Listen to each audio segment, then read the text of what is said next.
Hi, this is Giselle, and this is the Search Engine Optimization, or SEO, Basics class.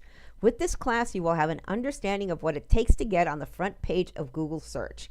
There is a downloadable PDF of the slides, and it will have all the clickable links to additional resources. 75% of users never scroll past the first page of search results.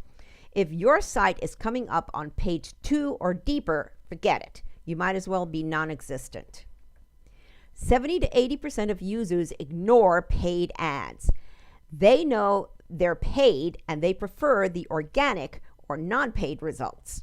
70% of the links users click on are organic. They prefer the fresh content that they know those sites have. Search is the #1 driver of traffic to sites, beating social media by more than 300%. However, social media does play a bit part in where you come up. I'll explain shortly. Google owns search. Back in 2015, Google has 64% of all desktop searches and 83% of mobile search. As of August 2016, Google has over 79% of desktop and over 85% of mobile. Google changed the game with their algorithm updates that are constantly changing. Google's goal is to give the searcher exactly what they're searching for. Google wants fresh, relevant content written for the human reader in natural language, and that gives you search engine optimization, or SEO. Inbound marketing, which is today's marketing, is like a three-legged stool. It's comprised of content marketing, social media marketing, and search engine optimization. It all works together when done properly. You can't do one and not do the other two and expect to get good results. The search engine is like a spider, and it crawls each space of your website looking for text and links. It indexes individual pages, not websites. Each page needs to be optimized. It crawls the web regularly. When the spider encounters these roadblocks or brick walls, it bounces out and doesn't register the good text under it. Any websites using old, outdated features like frames or Flash are useless, as well as those that use a lot of code, which is usually found in do-it-yourself drag-and-drop free sites like Weebly, Wix, or a website builder. If you're considering using one of these for your website just to save money, don't. Look for my blog post with the video Why I Prefer WordPress. To give you an analogy, these DIY sites are to WordPress like a golf cart is to a pickup truck. The cart will get you where you're going eventually. If you want to move stuff, you have to make several trips. With the pickup, you'll get there faster and more effectively. It behooves you to invest in a WordPress site with hosting. Look for another blog post on Website Planning 101. The spider does not see pictures or videos. It looks for the alt text description on pictures or the name of the pictures in the file name or link. I'll go over this in a bit. For videos, the titles are important when embedding. Make sure you use relevant keywords in both. Look for the video marketing in YouTube videos. It's a paradigm shift. You have to think like the searcher. The consumer is in control. Put yourself in their shoes. What are they going to enter into the search box to find you? Okay. If you are local, national, or global, you want to find the right keywords with high monthly searches and low to medium competition. But you need to use them in your content that makes grammatical sense to the human reader. Google has a keyword planner that is free to use, but you have to set up an AdWords account. Look for a video on how to use this tool. What about your website's domain? That's your site's address. There are a lot of choices out there. When choosing a domain name, make it keyword-centric. If you're local, put in your city or state. It has to make sense to both the searcher and the search engine. Using abbreviations may seem logical to you, but to the searcher and the search engine, it's not. It's all about branding. It will be on your business cards and emails. Make it easy to remember. Make sure it's not too long and not easy to typo. If it is easy to typo, see if the domain with the typo is also available and grab that too. You can have more than one pointing to your website. Be careful that your name is not similar to an existing company's name. That also may confuse a searcher, especially if it's off by just one letter. Also, have it secure on the server side. That means your address will start with HTTPS. This helps in Google rankings. This has to be done by your hosting company. If it's already set up, you'll see a lock icon to the left of the address in the address bar on your browser. Look for the Branding Beyond the Logo class in the Training Center with more information on branding. Home is not the name of your business. Don't put the word home in the title or welcome of your homepage. It's wasted characters. Your title should be your company name, what you do, and the location if that is a factor. If your company name is hard to spell, put what you do and the location first, then the company name. Again, think like the searcher. If they don't know your company name and they're looking for, say, a CPA near me, Google will go by how prominent the word CPA is on your site, in your title and text, how fresh your content is, and your location is listed in Google My Business. However, don't overuse the word. Remember, it has to be a natural language and grammatically correct. Next is a keyword-centric meta description. This is what shows up in Google search results pages. Having a relevant, compelling meta description can be the difference between a searcher who clicks through to your page and one who clicks elsewhere. Note that anything more than 156 characters will get cut off.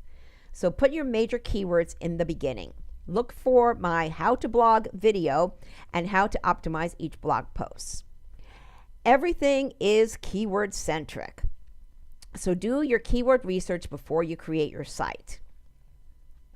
A long tail keyword is a phrase or questions a searcher may ask. For instance, someone seeking pain relief will enter how to alleviate shoulder pain. If you're a doctor who can help them, hopefully your blog post on the different types of shoulder ailments will come up on the first page. This graphic depicts keywords for a shoe store in Minneapolis.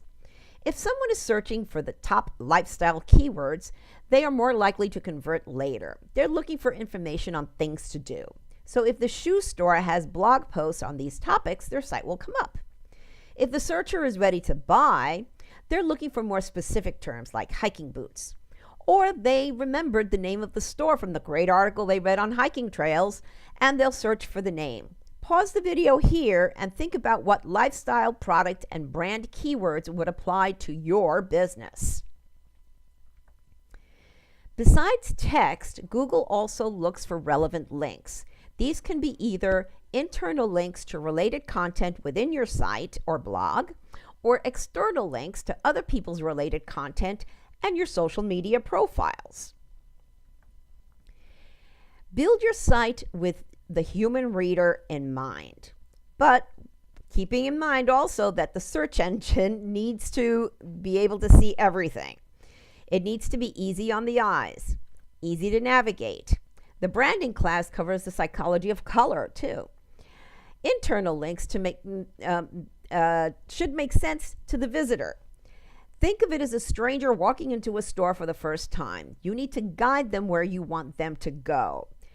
Don't make people think. Don't make people work for what you want them to do. Your homepage content should load quickly, be long enough to clarify who you are, what you do, and where you're located if that's relevant. And also your value proposition, or what you have to offer, and what visitors should do next. These visitors should leave satisfied, not overwhelmed or underwhelmed, and absolutely not confused. The first Mobilegeddon happened on April 21st, 2015. That's when Google changed their algorithm to require that every site be mobile responsive, not just mobile friendly, to come up in search results. The second Mobilegeddon happened January of 2017. That one blocks sites that have pop-ups on their mobile versions from coming up in Google search. Remember, Google has 86% of all mobile searches. This link goes to Google's mobile friendly test. So go and test your website. Now let's talk about static pages and blog post structure.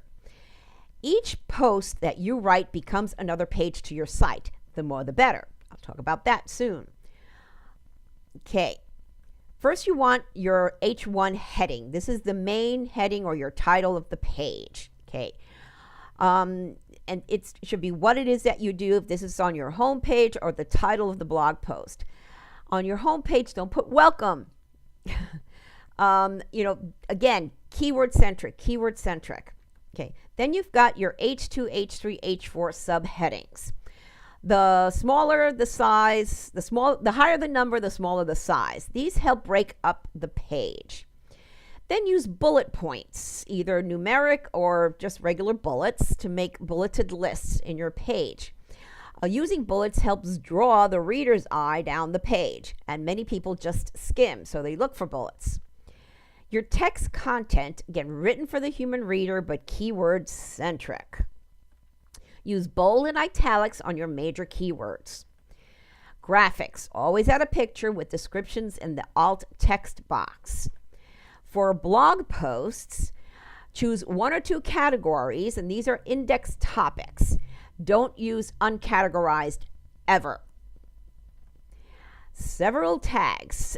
These tags are relevant keywords or phrases, and you can add your company name and your name as the author too if you want to be known as an expert. So think of keywords, the relevant keywords that are what this blog post is talking about. So look for the blogging class for more details on how to blog using WordPress. And it also shows you how to use some of the free plugins like SEO by Yoast, which guides you how to optimize your pages. Here's some websites don't. Okay, don't buy backlinks to irrelevant sites. And yes, there's still people selling them out there. So do ever buy it. It's a waste of money. Don't repeat your keywords so the text is not grammatically correct. Don't pay someone to do SEO for you. Okay, you can do most of it yourself. That's why you're watching this. Okay, so if you do want to hire somebody, this is what an SEO firm will do for you. Okay, so you might want to pay just for an extensive SEO analysis, especially if your site's been up for a while, and it will tell you why you're not coming up on the first page of Google. But then again, if your site isn't getting good SEO, you should fire your webmaster, because the SEO company could fix any issues on your site or give suggestions to your webmaster. Okay, they may offer a blogging service. Okay, creating fresh content is part of it, as I will cover in a minute. But you have to consider the voice of the writing. Any outsider doesn't know your business like you know your business. An outsider will write like a reporter. Now, hiring an editor is something different if you feel you're not a good writer. An editor will take your article written as the expert, edit it, and post it for you. It's a different voice. It's the voice of the expert rather than the voice of a reporter. Video and podcasting are also options. Okay, the SEO firm will also monitor your ranking and send you monthly reports. But monitoring is something you can do with Google Analytics and Google Search Console, which are free. So you're wondering why you have to blog. And if you're wondering why you're not coming up on the first page of Google, ask yourself, when was the last time you blogged? Better yet, what are your competitors doing? How often are they blogging? So why you have to blog? It's a fresh content that Google is looking for. The more content you have on your site, the happier Google is, and the more it will reward you with higher rankings and establishing authority on your topic. Searchers click on organic search results because they know that they'll find the information they need on those sites. It's up to you to provide that information.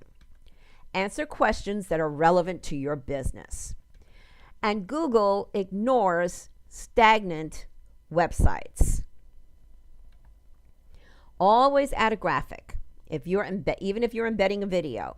Search engines cannot see images on websites, so it's crucial to add the alt text description and relevant file name to ensure Google knows what the image is about.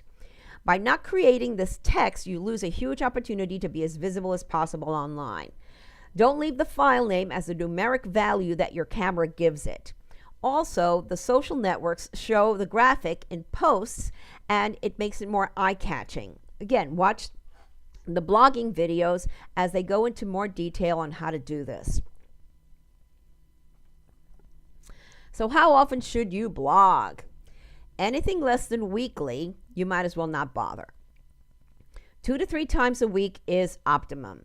Blog daily for the first month if your site has been totally stagnant for over a few months and you want to give it a boost.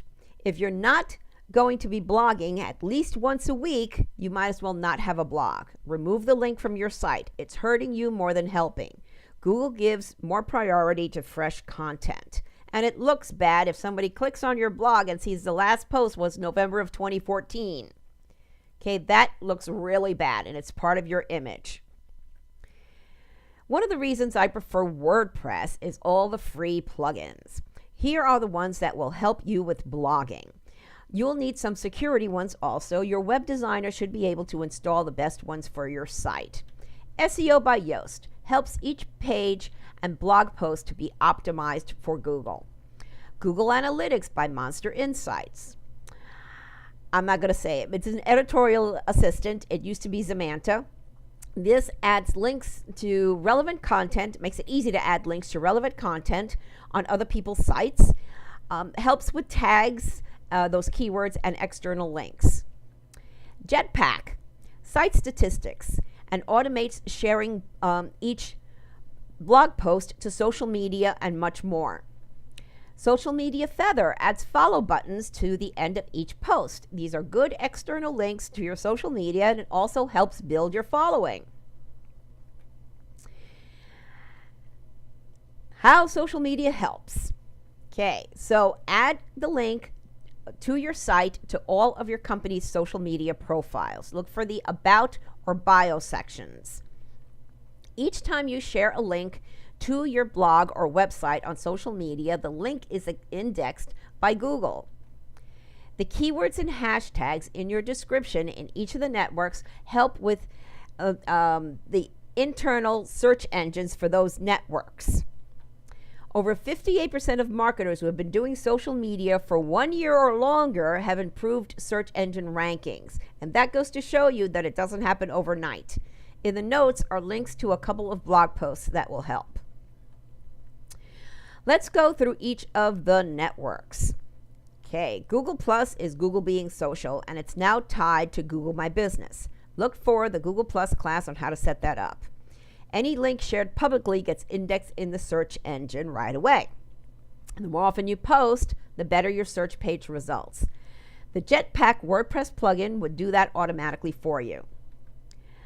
Twitter is a never-ending news ticker, sharing blog posts, pages from your site, and call to action promo tweets regularly helps with SEO because tweets come up in Google searches. Let me say that again. Tweets come up in Google searches. Use hashtags to brand your tweets and get extra exposure. Optimize your bio with relevant keywords and hashtags. By the way, there's a hashtag video class on how to use these hashtags properly and strategically. Add a call to action link. Pin a promo tweet to the top so it's the first thing people see when they go to your page. Take advantage of what's trending to get extra exposure by spinning your marketing message around it. Don't ignore Twitter. It's a powerful tool when used properly. Look for the Twitter how-to videos. YouTube is the second largest search engine next to its parent Google. YouTube processes 3 billion searches a month. Video increases front page Google results by 53 times. How-to is the most searched for term for YouTube. Make sure your YouTube channel is optimized. It's the most cumbersome to set up. So you need branded channel art, channel and default descriptions with all your company information, as well as keyword tags. Look for the video on YouTube and how to set up your channel. Pinterest is more powerful than Instagram with regards to SEO. On Instagram, you can add a link when sharing a post for free. I'm sorry. On Instagram, you cannot add a link when sharing a post for free, only with paid advertising.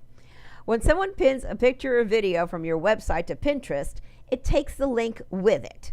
When someone clicks twice on a pin, they're taken to the original website. This helps tremendously with SEO. So look for Pinterest videos, especially if you want to reach consumers. LinkedIn. LinkedIn is more than just your resume. You become known as an expert in your field. Fill out the summary section completely with what you want people to know about you and your business, using relevant keywords. It establishes credibility, helps with reputation management and Google searches. When someone Googles your name, your LinkedIn profile is usually one of the top 3 results. Under contact and personal information, add links to your website, blog, and Twitter to make sure your profile URL is customized with your name and doesn't have all the numbers after it. Share your blog posts in your personal updates as well as on your company profile page. Yes, that's like the yellow pages. Companies cannot have a personal profile. Those are for individuals. Write articles for LinkedIn with links back to your website. All this helps with SEO. Look for videos on LinkedIn and how to set up your personal and company profiles. Inbound marketing has changed the customer buying journey. Rarely will they go from the discovery to buying directly. That's called impulse buying. They'll either want to explore or engage before they buy. Exploring is on their own, reading content on your website, watching videos, reading reviews. Engaging is actively asking questions, either through the contact form on your site or messaging you via Facebook, Twitter, LinkedIn, or Google+. So yes, you have to monitor your social networks. You never know what a potential customer will message you from there. So here's our paradigm shift again. You remember, you have to think like the searcher. What are they going to enter into the search box to find you?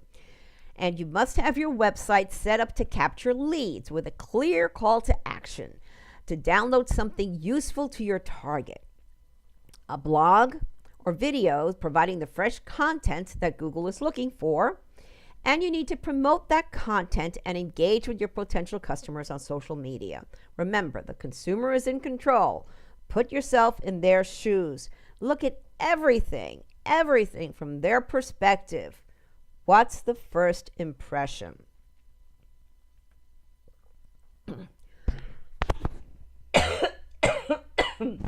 Excuse me. People buy from whom they know and trust. You need to establish trust and credibility and become known as an expert in your field or industry. Offer solutions to alleviate a target market's pain points. Build long-term relationship. Who does your target market trust for information? Folks, it's a marathon, not a sprint. You're in it for the long haul. The minute you stop, people will think you fell off the face of the earth.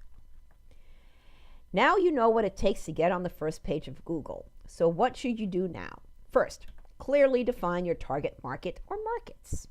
Use a workbook linked here in the notes and also found in the resources. Do your keyword research to find out what your potential customer is entering into the search engine when they need or want what you have to offer. Build your website for your target, but with the search engine keywords in mind. Blog often, 2 to 3 times a week if you're just starting out or your site has been stagnant, no less than weekly. Lastly, be more social. Share every post in all of the major networks. Reshare them later. Take advantage of the other videos in the training center to learn or hone your skills. And remember, I'll be uploading update videos and more tips and tricks every month. Thanks for watching, and I hope you're getting to be social savvy.